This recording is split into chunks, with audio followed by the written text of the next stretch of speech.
A'udzu billahi minasyaitonir rajim. Bismillahirrahmanirrahim. Assalamualaikum warahmatullahi wabarakatuh. Saya Ciprianto dengan NIM 2204010006 akan memanage tugas dengan mata kuliah bimbingan konseling dengan pembahasan yang berjudul Ruang Lingkup Bimbingan Konseling. Mohon izin Ibu dosen Ibu Novitayanti MPD. Berbicara kita tentang ruang lingkup. Apa itu ruang lingkup?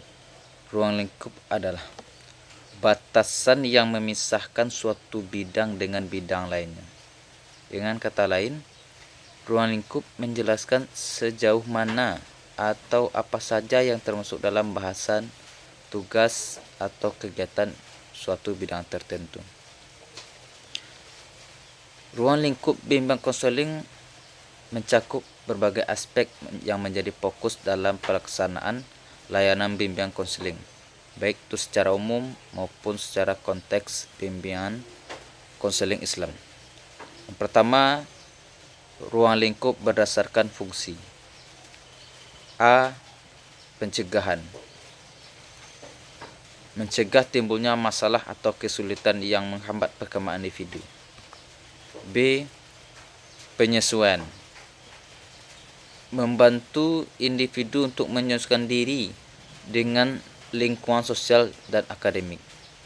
C. Perbaikan. Memperbaiki perilaku atau kondisi yang kurang sesuai dengan norma dan tujuan hidupnya. Yang kedua, tentang ruang lingkup berdasarkan sasaran.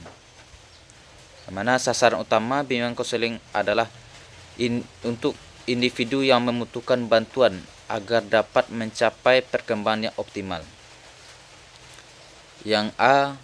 Mengembangkan kemampuan diri secara holistik. Yang B. Mencapai keseimbangan antara aspek pribadi, sosial, akademik, dan karir. Yang C. Menyelesaikan masalah yang menghambat perkembangan mereka. Yang ketiga, ruang lingkup berdasarkan layanan bimbingan konseling.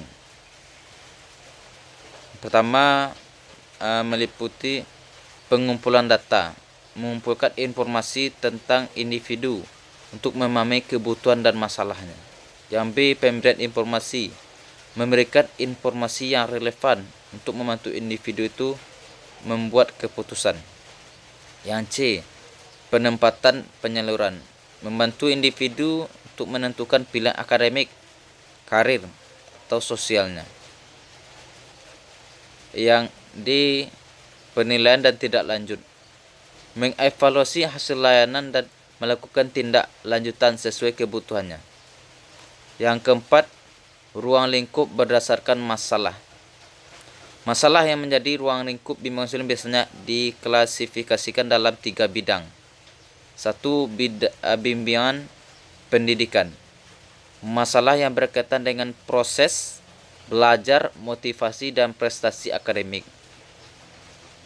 Yang B. Bimbingan karir. Masalah yang berkaitan dengan penentuan jurusan, pekerjaan, dan perencanaan masa depan. Yang C. Bimbingan pribadi atau sosial. Masalah yang berkaitan dengan kepribadian, hubungan sosial dan emosional dan spiritual.